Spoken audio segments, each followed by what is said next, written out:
స్వామి queue లైన్లో కూడా అవసరం ఉంది. క్యూ లైన్లో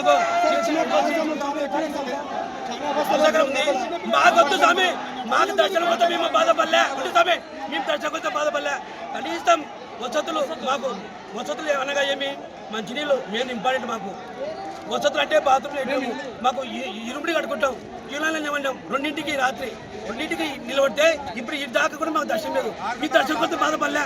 కనీసం మౌలిక వసతులు మాకు కావాలి కదా, నీటి సరఫరా కావాలి కదా. దానికి చిన్నపిల్లలకు మాకు వద్దు, పెద్దలకు వద్దు. 200 కిలోమీటర్లు పాదయాత్ర చేసుకుంటుంటే మాకు ఈ సమస్య గత సంవత్సరంలో ఇంత ముందుకు ఇట్లా దళిద్రంగా ఈ వసతులు ఇంత దళిద్రంగా ఉన్నాయంటే ఎప్పుడు లేదు, మాకు ఎప్పుడు జరగలేదు. శోధములకు గత నేను మాలేస్తున్నా మాకైతే ఈ వసతులు చాలా దళిద్రం ఉన్నాయి. వసతులు చాలా దళిద్రం ఉన్నాయి. మాకైతే ఈ వద్దు, మాకొద్దు.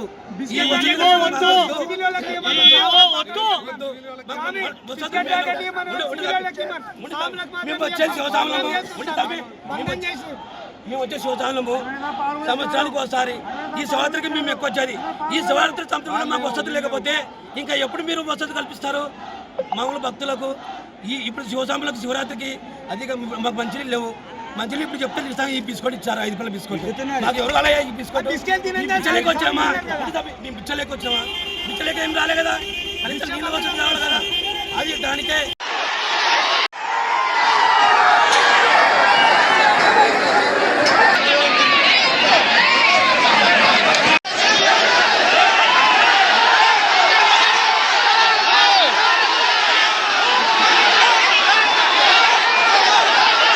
ఈ వీడియో మీకు నచ్చినట్టయితే లైక్ చేయండి, 10 మందికి షేర్ చేయండి. అలాగే కామెంట్ల రూపంలో మీ అభిప్రాయాలను మాతో పంచుకోండి. Nationalist hub group of channels ను సబ్స్క్రైబ్ చేసుకుని తెలుగునాట జాతీయవాద జర్నలిజాన్ని ప్రోత్సహించండి. ఈ వీడియో కింద ఉన్న బెల్ ఐకాన్ పై క్లిక్ చేయడం మర్చిపోవద్దు.